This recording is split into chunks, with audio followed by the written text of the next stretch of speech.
In this video, I'm going to talk about the GR86 and the 5 facts you need to know about this car if you're considering buying one or you just want to know some more about the cars. It's a bit of a hot topic right now, and I love this car. It's really grown on me over the last few months, and I think it's going to be really important for a lot of the sports cars going forward, given that a lot of motorsport and cars are changing for electric. Now, look at the history of this car. It's got a great lineup. I actually own the old GT86, and the AE86 obviously played into that.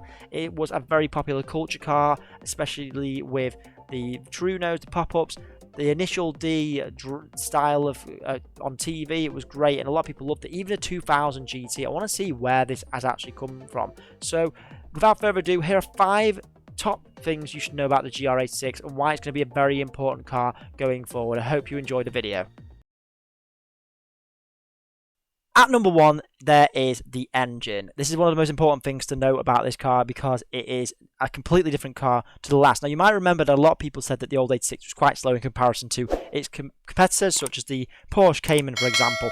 And even I have to admit, it's not that slow. I think it's all right. And a lot of people supercharged them, did some crazy things with them, and that made it even more worth its price. So it was increasing the value if you did supercharge it, and it made it faster with a good, at least up to 300 horsepower in some cases. And I think it was a great car still, but in this case, they have increased a lot more of the power. It's now a 2.4 litre flat boxer engine, which delivers a lot more horsepower and torque. So this time, it's going to give you 3,700 RPM and a closer to 6.1 seconds to 60.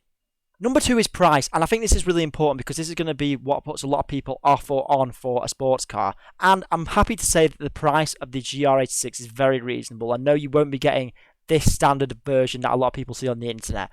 It's going to be a really good price. As you can see here for the UK, it's going to be £27,700 roughly, and that's really good considering that everything's going up, but this car seems to be staying at exactly what it was when it came out 10 years ago. The original was about $29,995, or in the US it's going to be about $30 to $32, and as you can see, a lot of people are selling them now, and some of them are worth a lot more than others, but there you go. It's actually a really good price. Now, if you spec it up a little bit, it'll probably only come to maybe 35 tops perhaps, so I'm sure that it's still a great value car for what you're getting. It's almost like it could be closer to 50, but then it would be competing with the Supra, I suppose, so that's why they have to bring the price down, and that's why I think it's a great deal. Number 3 brings us to the interior, and while I do have the old car, so I'm very familiar with the old interior, I think the old interior was great, and it was a case of don't fix it if it's not broken. However, there were little things that I definitely think should be improved. Now, definitely, the screen size has been improved. It's a lot bigger and better, and as you can see from the cabin, it looks cooler. One thing I don't like is the fact that the 86 logo has gone from the wheel, but you've also got buttons on the wheel now. And just the digital dash looks really cool. I think that should have been in the car maybe 10 years ago, but saying that, that's 10 years of advancement. And I think it's still similar to the old car in many ways, so they've kept the push button and the buttons at the bottom where it feels a bit more like a race car. It definitely looks good, even with the same style bucket seats and the fold-up back seats, but I don't believe they should have really put the back seats in my opinion. It just seems like a waste for me, but still, great interior. Number 4 is the improvement to the chassis and brakes and tyres. Now, all of this has improved on the new car, and it's going to make it a hell of a lot better. And to be fair, the old car was amazing anyway, so they've only gone and made it better from the facelifted version that they obviously improved at the time.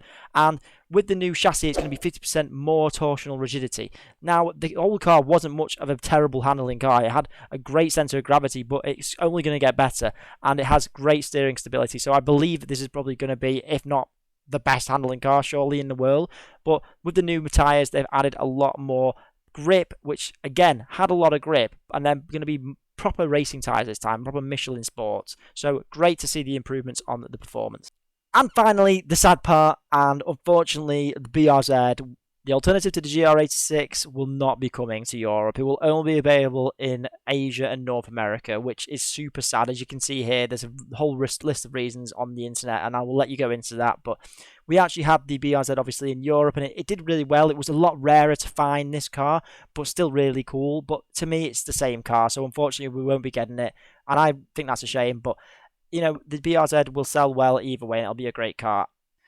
Bonus points that have to be included is that the car looks great modified, so that's great to know if you are going to consider doing it, and it actually changes it quite a lot, and it's also going to be super tail happy, so there you are. I hope you've enjoyed the video. I'm Cars with Ben. I will see you guys in the next one.